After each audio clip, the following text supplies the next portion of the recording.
Back in 2001, all Melanie Thornton wanted for Christmas was to be with her family. "I'm going to spend Christmas with my family in Atlanta after my last show with Coca-Cola in Neuruppin on the 23rd, she said.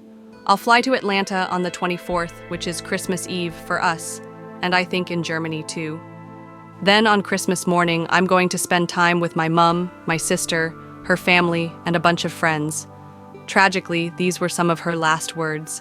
She boarded a plane that would crash just hours later, cutting short the life of another rising star. As she once said, "Tomorrow is never promised. We must make the most of the gifts and talents God has given us and cherish every moment." It's heartbreaking to hear her words echo with such finality now. Perhaps Aaliyah's death has overshadowed Melanie's, but the eerie similarities between their deaths haven't gone unnoticed. Two beautiful, incredibly talented women with promising futures, both killed in plane crashes in the same year.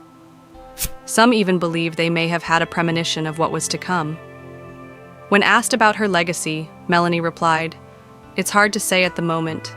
I would like to be remembered as a true entertainer, someone who could do anything. That's how I was brought up. My parents admired classic performers like Sammy Davis Jr. and Fred Astaire. That's the level I aspired to, and I want people to remember me as a good person." We already know that Aaliyah's tragic end may not have been an accident. So one wonders, was Melanie's death also staged? Or was it just a devastating accident? For context, Melanie was born in Charleston, South Carolina. She studied singing, piano, and clarinet from the age of 6. Inspired by legends like Aretha Franklin and Roberta Flack, she imitated the singers she heard on radio and television. She paid for college through talent shows and local band gigs, often performing at places like the Peacock Lounge. Melanie had always dreamed of a career in music. In 1991, she moved to Germany, where her sister was living with her U.S. Army husband. Encouraged by her uncle Bob Chisholm, also a musician, Melanie tried her hand at the German club scene. She found success there, earning more than 3 times what she made performing in the States. This eventually led her to studio work, recording demos. While working on a version of Sweet Dreams, producer Frank Farian noticed her and teamed her up with Lane McRae to form the duo La Bouche, the mouth in French. They were a hit. After going solo, Melanie became famous in Germany, Austria, and Switzerland. But on the 24th of November, 2001, everything changed. That evening, Melanie and the dance trio Passion Fruit performed at a Coca-Cola Christmas event. A few hours later, they boarded a flight from Berlin to Zurich for more shows and TV appearances. On landing, the plane's captain descended too early, trying to spot the runway, and crashed into a wooded area in Bassersdorf, Switzerland. Melanie, only 34, was one of 24 people who died. 2 members of Passion Fruit, Maria Serrano and Natalie Van het Ende, also died, while one member, Debbie St. Martin, survived along with 8 others. Despite the tragedy, Coca-Cola went ahead with their advert featuring Melanie's Wonderful Dream, Holidays Are Coming, which has been aired every Christmas in Germany since 2001. The song continues to chart during the festive season, keeping her memory alive. Many fans still can't ignore how similar her fate was to Aaliyah's. Let's go back to that. Aaliyah had traveled to Miami to shoot green screen scenes for her Rock the Boat video, but at the last minute, director Hype Williams decided to shoot in the Bahamas instead. Fans have long speculated that he may have known of a plot against Aaliyah.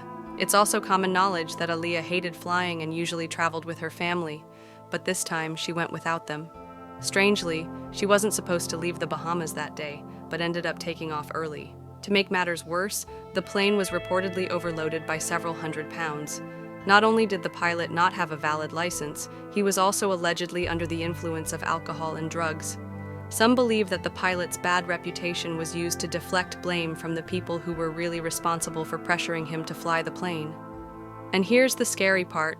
According to the book Baby Girl, better known as Aaliyah, a local teenager named Kingsley Russell witnessed Aaliyah refusing to board the plane. She was given a sleeping pill, passed out, and was carried on to the plane.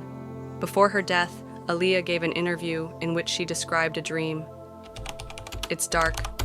Somebody's chasing me and I'm scared.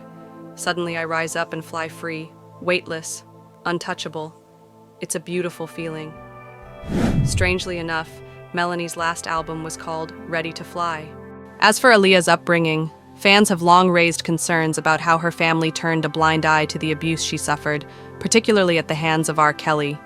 Reports later confirmed that he began a relationship with her when she was underage, and even married her illegally to protect himself legally. Her uncle, Barry Hankerson, was the one who introduced her to him, and later received a massive payout after her death. Even more disturbing are rumors linking Jay-Z to the conspiracy, suggesting that Aaliyah's death paved the way for Beyoncé's rise as a solo star. At the time, Beyoncé's solo career was floundering, while Aaliyah was on the brink of superstardom. It's hard to ignore how suspicious everything around Aaliyah's death seems. And when her story is juxtaposed with Melanie's, the question arises, was Melanie's death really an accident? Or was there more going on behind the scenes? Melanie may not have been as well known in the US, but she had just signed a solo deal with Sony's Epic Records. Perhaps there were bigger plans for her. In Hollywood, we've seen too many artists disappear when they refuse to conform or become too powerful. So what do you think? Was Melanie's death purely accidental, or was something darker at play? Let me know what you think.